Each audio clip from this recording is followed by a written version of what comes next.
ওলামায়ে দেওবন্দের কওমি মাদ্রাসার উত্তরসূরিরা এই এক রাত্রে যে পরিমাণ কোরবানি দিয়েছে, রক্ত ঝরিয়েছে রাসূলুল্লাহ সাল্লাল্লাহু আলাইহি ওয়াসাল্লামের ইজ্জত আর সম্মান রক্ষার্থে,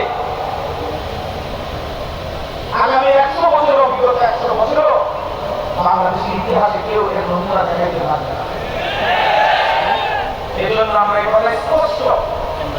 আজকের এই জাতীয় সিরাত কমিটি থেকে আমরা এই কথা উদাত্ত কণ্ঠে বলতে চাই, রাসূলুল্লাহ সাল্লাল্লাহু আলাইহি ওয়াসাল্লামের ভালোবাসা, ইজ্জত, সম্মান, মর্যাদা রক্ষায় যুগ যুগ ধরে ওলামায়ে দেওবন্দ তাদের কোরবানি, তাদের মেহনত অব্যাহত রেখেছে। এজন্য আজকে আমি এই শেষ কথাটা এটাই বলতে চাই, রাসূলুল্লাহ সাল্লাল্লাহু আলাইহি ওয়াসাল্লামের ভালো